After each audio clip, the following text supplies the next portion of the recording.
We're going to be doing 4 classes. I'll talk about the classes in just a minute, but I want to start off by asking a simple rhetorical question. And the question is this: do you consider yourself to be a good person? Now, I say it's a rhetorical question because we have a room of Christadelphians here today, and all Christadelphians know the right answer to that question. It's a first principles question. All you have to do is go to Matthew 19 and Jesus' conversation with the rich young man, when the rich young man said to him, "Good teacher, what good thing must I do to inherit everlasting life?" And Jesus said, "Don't call me good, there's none good but God." And so Jesus teaches a basic first principle, and that basic first principle is that we are not inherently good, that only God is inherently good. So that's why I say it's a rhetorical question. But if you think about it, if I was in a different room, if I was in a room, let's say a business conference, and I asked that very same question, it would still be a rhetorical question. The only difference is that the answer would be exactly the opposite. Because society, as a general rule, 99.99% of all society believes that people are basically good.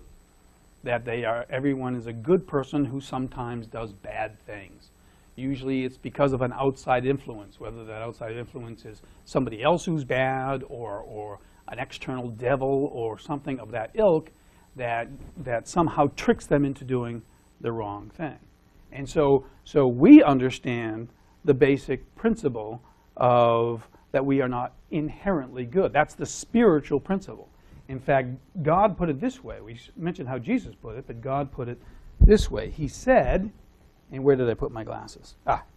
He said, "And God saw that the wickedness of man was great in the earth, and that every imagination of the thoughts of his heart was evil, only evil continually." He said that right before the flood.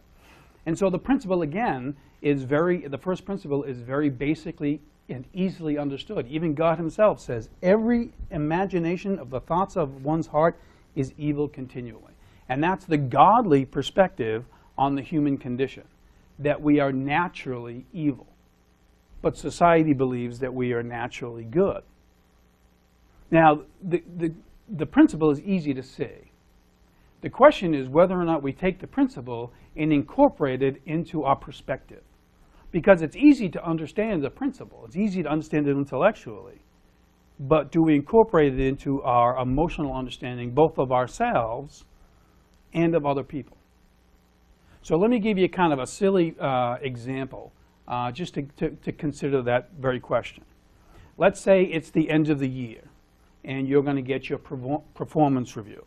Okay, so we got Jimbo here. Jimbo, it's the end of the year, you're getting your performance review, and this is the review that you get.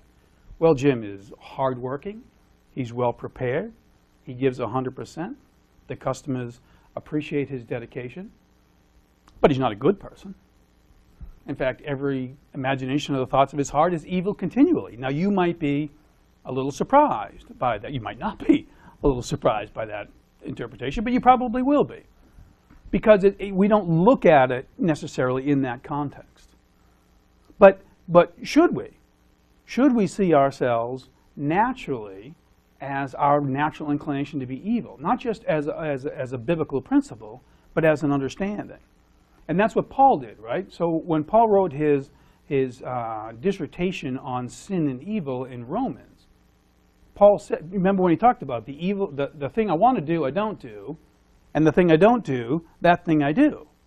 And that's what he's talking about. He's talking about the evil intent of the heart. But he doesn't just look at it as a doctrinal principle. He incorporates it into his perspective. Because remember, he says, "O wretched man that I am, who can save me from this body of death?" And that's really the question, is do we take the principle and then make it a reality? Now, that can be difficult with something like the evil intent of the heart. I'll tell you an interesting story. Several years ago, I was working with a guy, he was a cook. And he knew I was religious, and so he asked me if I would show him what we believed. And I gave him a tape, and the tape had most of our first principles on it. And he had it for a few weeks, and afterwards I asked him, I said, "So what did you think of our beliefs?" And he said, "I liked them for the most part." He said, "But I didn't like that one where you say that sins are your own responsibility, that you're responsible for the things that you do wrong, and not an outside devil." And I said, "I don't like that one either." right? But that's the way it is. But actually, that was many years ago now. Actually, I feel differently about it now. And the reason I feel differently about it now is because even though every inclination of the thoughts of our heart is evil continually, in order to change, you have to face who you really are. And one of the realities that every individual of faith has to face is the fact that they are naturally inclined towards imagining evil thoughts. But once you face that, as Paul did, and Paul said, "Oh, wretched man that I am," once you face that, then you can go to the next step, which is what Paul said when he said, "Praise God for Jesus Christ." And so in the Hebrew, put it this way. He says, "Now no chastening for the present seemeth to be joyous, but grievous. Nevertheless, afterward it yieldeth the peaceable fruits of righteousness unto them which are exercised thereby." And that's really what the process is supposed to be, is a recognition of who you are, an incorporation of that reality into your perspective about yourself and about others. And then as you go through the trials that highlight the fact that you are an imperfect person whose natural inclination is evil, that's the chastening. That it's not joyous, but it's grievous, and yet you bear the peaceable fruits of righteousness to those who are exercised thereby. And that's really the question. Are you willing to be exercised thereby? We all know people who aren't willing to be exercised thereby. Sometimes ourselves, we can get hard-hearted, right? And we're not willing to be exercised thereby. But that's the process of faith, is learning from your mistakes and crucifying the old man that the new man of God can come to life. So it's actually a marvelous doctrine once we understand that within the context of that doctrine, that's where the transformation comes from. We put on Christ and we put on the character of God. Now the reason I bring this up is because we're going to do a character study for the next 4 classes on some people, and this doctrine is going to repeat itself again and again and again. It's a major part of taking a look at the sons of Zeruiah. So here are the four classes. The first class tonight is going to be about Asahel. There were 3 sons of Zeruiah: Asahel, Abishai, and Joab. And we're going to have 4 classes, and they were the nephews of David. The first one today we're going to look at is Asahel, and the topic is going to be chasing the enemy, which we'll talk about in just a few minutes. The next class, Lord willing, is going to be about the 2 faces of Joab. When I first started doing these classes, I did them because of my intrigue with Joab, because sometimes he looks like a religious and moral guy, and then at other points he looks like a brutal killer. And how do you get to be both at the same time? And you really don't. But we're going to take a look at how it comes across that way, considering our natural inclination, our natural imaginations. And then we're going to look at the humiliation of David and how he is transformed by his humiliation, obviously with David and Bathsheba and the killing of Uriah. And then in our last class, we'll look at the transformation of the third brother, Abishai. So that's our syllabus, if you will, for the next 4 classes. First and foremost, if we're going to talk about the sons of Zeruiah, we ought to find out who Zeruiah is. And the first interesting thing about Zeruiah is that she is a woman. What makes that interesting is, from a biblical perspective, sons are almost never named after their mother. It's virtually always after the father. In this case, the sons of Zeruiah are the sons of their mother. Their mother was Zeruiah. So I'm going to give you 3 rationales as to why these 3 sons are called the sons of the mother and not the sons of the father. The first is what I would call speculation. So my speculation would be that the father wasn't around. And so it was the mother that raised them, so they're called the sons of Zeruiah, named after the mother. The Bible doesn't tell us that. I don't know if that's correct. It's pure speculation. The second reason I would call contextual. And the reason it's contextual is because it's biblical. And I'll show you what I mean. Because Zeruiah was the sister of David. It says in 1 Chronicles 2, verses 15 and 15, in the chronologies of the sons of Jesse, David's father, it says, David, I'm picking up at a certain point, whose sisters were Zeruiah and Abigail, and the sons of Zeruiah are Abishai and Joab and Asahel 3. So Zeruiah was David's sister, probably his half-sister. They probably had the same father and a different mother. But it was her sister. And the three sons are intricately intertwined. Their lives are intricately intertwined with David's, with their uncle David. So everything about the sons of Zeruiah that we're going to look at, David's going to be involved in some way or another. So for that reason, they're named after, I believe they're named after their mother, so you'll always make the connection to David, because David is her sister. The third reason I would describe as interpretive, and it's because of this. Because her name means wounded of the Lord. Now, that's an odd name to give a child, but it does fit the story we're going to look at the sons of Zeruiah. Because we understand scripturally that there's two types of wounds, right? There's a wound to the head, and there's a wound to the heel.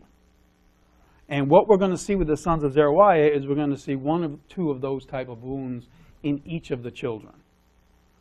A wound to the heel is a temporary wound. Just like we talked about the Hebrews things about chastening thereby from the trials you go to. That's what a wound to the heel is. It's temporary. A wound to the head is permanent. It's like the stumbling stone that says you can stumble over it or it can crush you to powder. It all depends on you.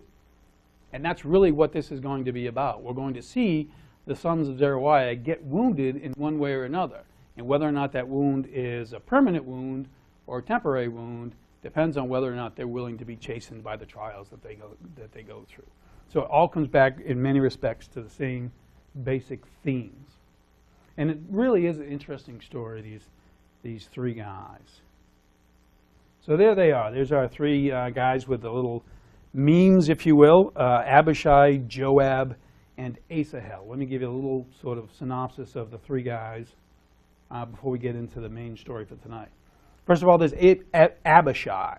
Abishai was probably the oldest brother. The reason for that is because that chronicle account that lists the different family generations, Abishai is listed first. So he was probably the oldest. He's the first one mentioned in 1 Samuel 26, verse 6. We're not going to look at that today, but that's the first mention specifically of one of the sons of Zeruiah, and Abishai is the first guy who comes up in a story with David. He's called the son of Zeruiah 7 times, for those of you that are into numbers. He's also referred to as the brother of Joab 7 times, and there are 7 different events in the record about Abishai.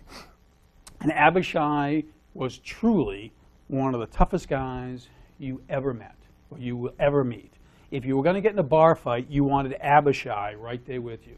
He was a tough, nasty, sometimes vicious hombre. But was he a spiritual warrior, or was he a natural warrior? Or maybe he was a little both and went from one to the next. We'll take a look at him in a few weeks, Lord willing. And his name means desirous of a gift. And he does get a gift. And the gift he gets, we will see. Now, the second guy is Joab. And Joab is the dominant personality among the sons of Zeruiah. For those people that know the Bible fairly well, they probably know the name of Joab. He's actually mentioned in the record. Here's an interesting point. He's actually mentioned in the record before he's ever even appears in the record. So notice it's 1 Samuel 26, verse 6. So it's when Abishai is first introduced. David is looking for somebody to go with him to steal the spear and the water cruise of Saul. And it says that he talked to Abishai, the brother of Joab. And yet Joab had never even been mentioned yet. So it's interesting, he's actually mentioned in the record before he ever appears. For those of you, again, into numbers, he's called the son of Zeruiah 11 times. He's mentioned as the brother of Abishai and Asahel 11 times. And he's involved in 11 different incidents in the record. And the question is, was he a faithful soldier or a conniving, powerful, hungry bully? You can almost guess from the picture where I might stand on it, but that's not till next class. His name means the Lord is his father. And that's the question, was the Lord truly the father of Joab? And our last guy is Asahel. Asahel is only mentioned in one incident in the entire record. His name comes up on some different chronologies and some other places that we're going to look at. But he's only mentioned in one incident that we're going to look at this morning. It's the story of the battle between Joab and Abner at the pool of Gibeon. We'll look at it in just a minute. But it's the only incident on the record where he's mentioned, and he dies. So he's not around a lot. And he's only mentioned for a few verses. And so when you see somebody who's only mentioned for a few verses, you think you probably don't have enough information to really get a good feel. But actually, we have enough information to get a great feel as to what this guy was all about. He is described as being as fast as a wild roe. We'll talk about that in just a minute. And the question is, was he a servant of God, or was he just an overly ambitious fool? And we'll talk about that in just a second. His name means made by God. So let's set the stage of when the sons of Zeruiah come into play. So if you open your Bibles up to 1 Samuel chapter 22. Just to give you the context of the time frame when we're talking about, this is the period of time when David is fleeing from Saul. Remember, Saul wanted to kill him. David was one of the captains in Saul's army, and Saul grew jealous of David because the people loved David more than they did Saul. And Jonathan didn't believe that his father Saul wanted to kill David, and then David finally convinces him, or actually Saul convinces him, and then David flees. And notice what it says, 2 Samuel chapter 22, verses 1 and 2. It says, David therefore departed thence and escaped to the cave Adullam. And when his brethren and all his father's house heard of it, they went down thither to him. And every one that was in distress, and every one that was in debt, and every one that was discontented gathered themselves unto him. And he became a captain over them. And there were with him about 400 men. So this is the situation. He gets into this cave, and people start coming to him. And one of the people that came to him was his family. Remember, his parents came and stayed in the cave with him. So why would his parents come and join him in the cave? Weren't they living in a perfectly comfortable home, probably in Bethlehem? Well, the problem was because of Saul, right? Because Saul wanted to kill David. And remember, David went to Nob and went to the priest Ahithophel. And Ahithophel, he said he was there on a duty for the king. And Ahithophel had no idea that Saul was trying to kill David. And so David said, do you have a sword? And he said, yeah, I got the sword of Goliath, the one that David had used to cut off Goliath's head. And David took the sword. And remember what happened. Saul finds out that Ahithophel has given David a weapon. And Saul not only kills Ahithophel, but kills every priest of Nob. So anybody that had any association with David was in extreme danger. And once they recognized that, they all fled to this cave. But it wasn't just his family. Notice what it says. It says, everyone that was in distress, and everyone that was in debt, and everyone that was discontented gathered themselves onto him. So you had this ragtag band of family and malcontents and you know, some good people and some bad people and all that sort of stuff. In fact, David writes about it in one of his Psalms. He writes about it in Psalm 57. And notice the superscription to the psalm says, a miktam of David when he fled from Saul in the cave. So he's talking about the exact same time frame. And this is what David says about the people that are with him in the cave. He says, my soul is among lions, and I lie even among them that are set on fire, even the sons of men whose teeth are spears and arrows, and their tongues a sharp sword. So David says, I'm with some pretty nasty guys, right? Remember, he brings his parents to the king of Moab. Rather than keep them with him in the cave with this ragtag bunch of 400 guys, he gives his parents to the king of Moab and says, can you watch over these people for a while? Because I can't have them back here. Because I'm with some pretty, what he calls here, lions with sharp teeth. And there was nobody nastier and sharper toothed than the sons of Zeruiah. David, throughout his story, will say how difficult the sons of Zeruiah are, because they were nasty guys. They were vicious fighters and malcontents and really, really scary guys. And there they are with David in the cave of Adullam. In fact, so much so when David needs a tough job done, the first people he turns to are his nephews. But notice what it says in Psalm 18. much later on, David writes another psalm, and he's talking about these very same men and what happens to them. And here's the superscription. Psalm 18 superscription says, "A psalm of David, the servant of the Lord, who spoke unto the Lord the words of this song in the day that the Lord delivered him from the hand of all his enemies and from the hand of Saul." Now, what an interesting superscription that is, because delivered him from the hands of all his enemies, that's the end of his life. And he says, delivered him from the hands of his enemies and the hand of Saul. Well, he had been delivered from the hand of Saul years before at this point. So why is it laid out that way? Well, I believe it's laid out that way because he's saying this is where it started, and now this is the end of it.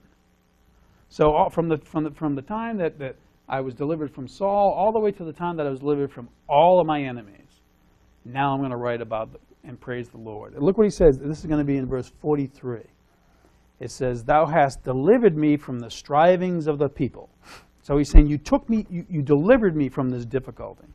"And thou hast made me the head of the heathen," those same heathen that he talked about in the other psalm. "A people whom I have not known shall serve me. As soon as they hear of me, they shall obey me. The strangers shall submit themselves unto me."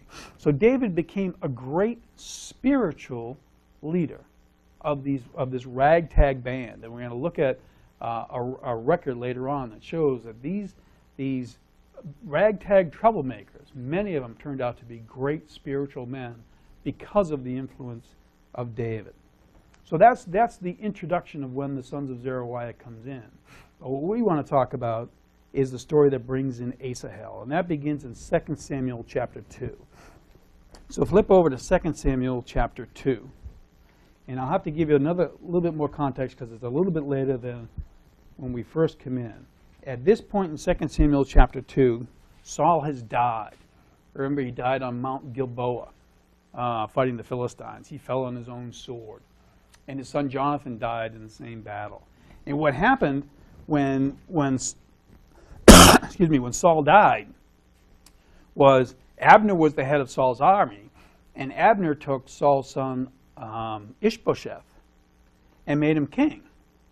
But the men of Judah took David and made him king. So you really had two kings in Israel at the same time. And you had two armies in Israel at the same time. And these two armies meet each other here in the beginning of 2 Samuel chapter 2. We're going to pick it up in verse 1. I'm sorry, verse 14. Now let's begin in verse 13 for context. "And Joab, the son of Zeruiah, and the servants of David went out and met together at the pool of Gibeon. And they sat down." Verse 12. "And Abner, the son of Ner, and the servants of Ishbosheth, the son of Saul, went out from Mahanaim to Gibeon. And Joab, the son of Zeruiah, and the servants of David went out and met together at the pool of Gibeon. And they sat down, the one on the one side of the pool, and the other on the other side of the pool. And Abner said to Joab, Let the young men now arise and play before us. And Joab said, Let them arise." So what's going on?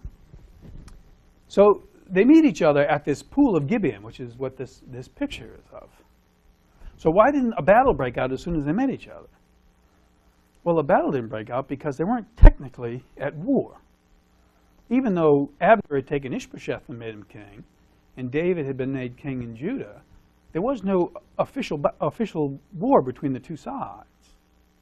So neither Joab nor Abner had the right to start a war. But you've got two armies. They're living in the same country. And each side wants to know where the other side stands. So Abner says, why don't we have a little contest? I'll take 12 of my guys. You take 12 of your guys. We'll have them have a little fight here in front of us, and we'll see who the better people are, who the better fighters are. And Joab says, okay, sounds good. And so they do. And they have a fight. And every guy grabs the other guys by the throat, and the 12 guys all kill each other. 12 of Abner's men all kill the 12 of David's men, led by Joab. And so they all die. And so nobody wins. Well, nobody wins, but now you've got 24 dead bodies in front of you. And what's going to happen when you have 12 of your dead comrades there in front of you is a fight breaks out. And of course, the battle does break out. And the battle breaks out, and the armies, armies of David and Joab defeat the armies of Abner, overwhelm them. And because they overwhelm them, Abner takes off. And he starts to run.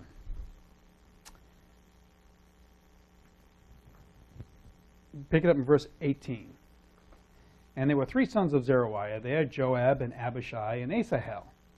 And it says, and Asahel was as light of foot as a wild roe.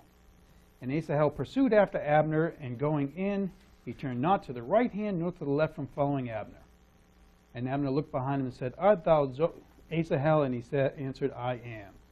And Abner said unto him, Turn thee aside to the right hand or to the left, and lay thee hold on one of the young men, and take thee his armor. But Asahel would not turn aside from following of him.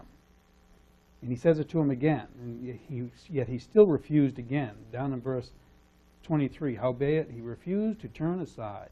Wherefore Abner with the hinder end of his spear smote him under the 5th rib, that the spear came out behind him, and he fell down there and died in the same place. And it came to pass, as the many came to the place where Asahel fell down and died, stood still. So what happens? So Abner takes off, and Asahel starts to chase him. And we're told that Asahel was light of foot like a wild roe. So he was fast. So the first question you want to ask yourself is, why are we told that Asahel was fast? And you say, well, we're told it because he caught up to Abner. We had to know that he was fast in order that he would catch up to Abner. And you say, why? Are we told specifically that Abner was particularly fast? And so Asahel had to be really fast? That's not really why we're being told that. We're being told that he was fast, no doubt about it. He was light of foot like a wild roe. He was fast. But there's more to that message than just the message that he was a fast runner. What we're being told is that Asahel was fast. He was a fast learner. He was fast in everything he did. He was fast running. He was fast thinking. He was fast getting it. Asahel was a fast guy. And he wasn't just fast, he was spiritually fast. Now, how do you know he was spiritually fast? Because of what it says in verse 20. I'm sorry, verse 19. And Asahel pursued after Abner, and in going in, he turned not to the right hand nor to the left from following Abner. And that's a very specific spiritual statement about faith. And the statement is this: you don't turn to the left hand and you don't turn to the right. You stay on the path. And that's just what Asahel did. He stayed on the path. That's the kind of guy Asahel was. And we know guys like this. We know every once in a while a young person will grow up in our community, and he will be a young, zealous, I get it, and away they go kind of guy. And that's just what Asahel was. He was a young, zealous man of God, warrior of God. He got it. He was fast, and he stayed on the path. Do you know that type of guy? Those young people that come through and they want to get involved in everything. And you know what they do? They chase down the enemy. That's what they do. They go out there and they're ready to fight King Sin. They are now warriors for Christ, ready to fight King Sin. And that's just the way Asahel was. Except there's a problem. And the problem is right there.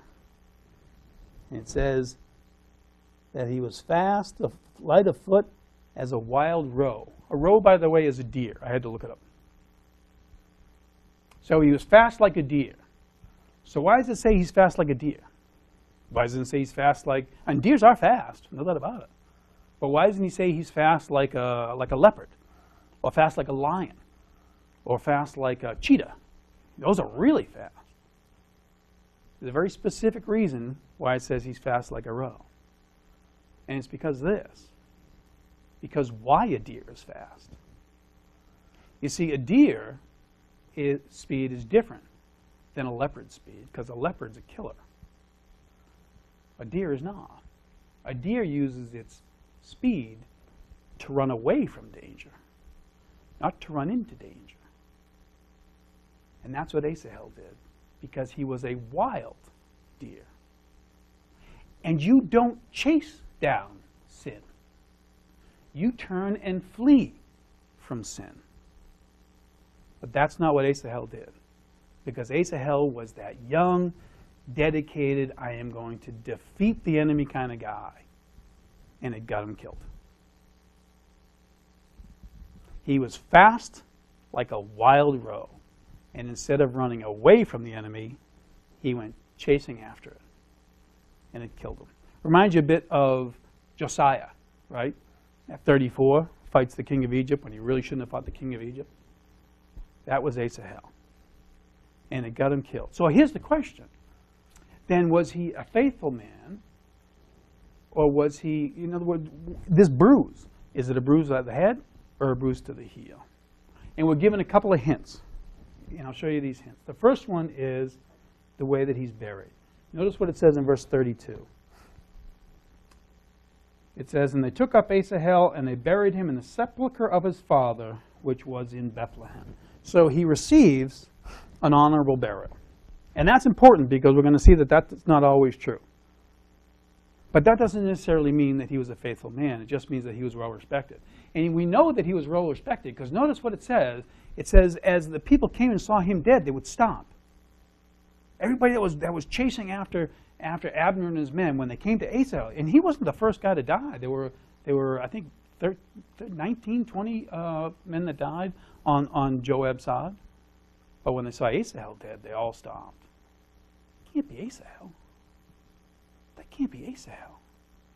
Asahel was the one good man we knew. You see the perspective? But he received a legitimate burial. And there's two other things I want to point out to you. And these are fascinating points about Asahel. And the first is found in 1 Chronicles 27, verse 7. After David establishes his kingdom in Jerusalem, he sets up 12 legions. And every legion is going to watch over the realm for 1 month of the year. So there were 12 legions. And it says in 1 Chronicles 27, verse 7, the fourth captain of the fourth month was Asahel, the brother of Joab, and Zebediah his son after him. And in his course were 24,000.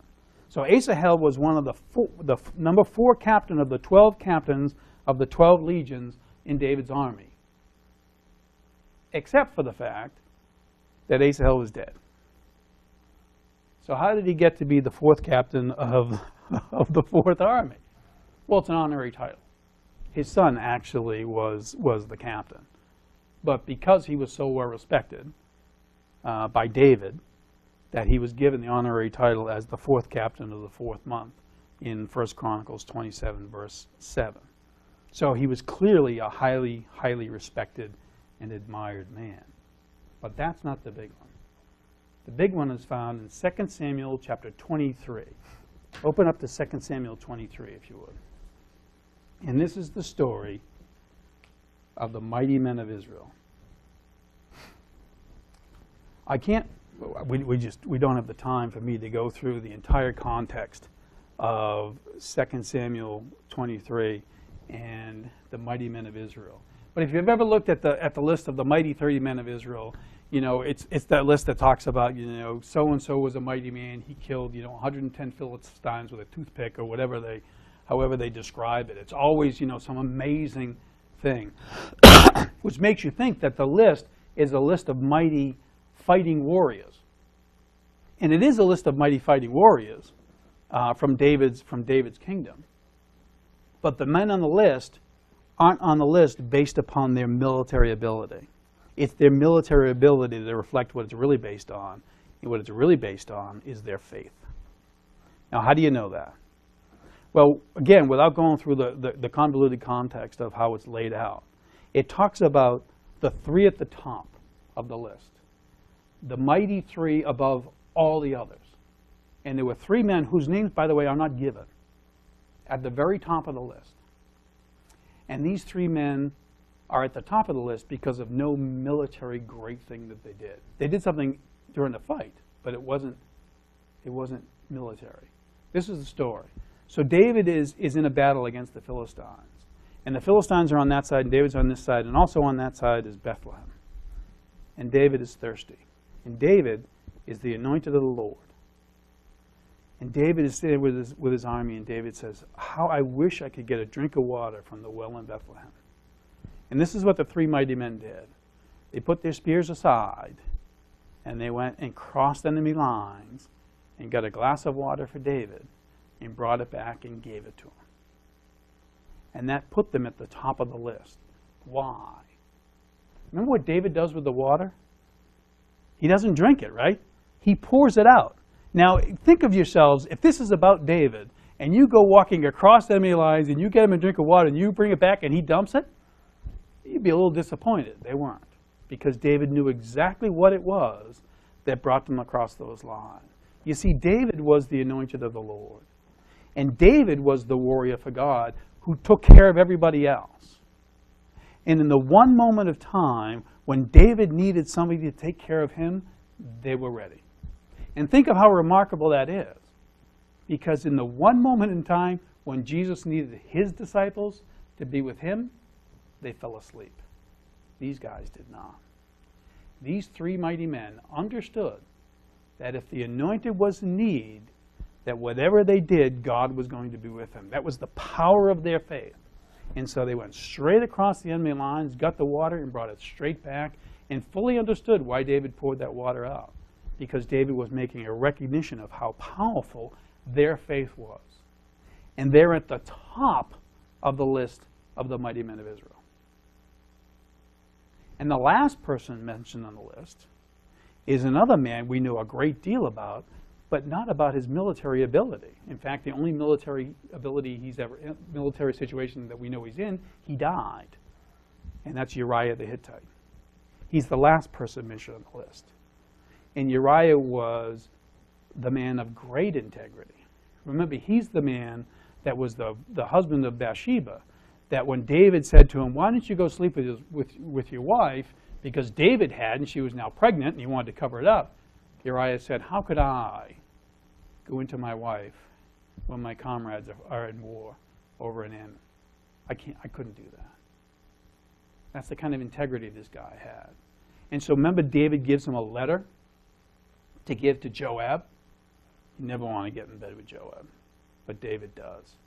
He gives Uriah a letter to give to Joab, and in the letter it says to Joab to put Uriah in the front of the battle and back everybody off.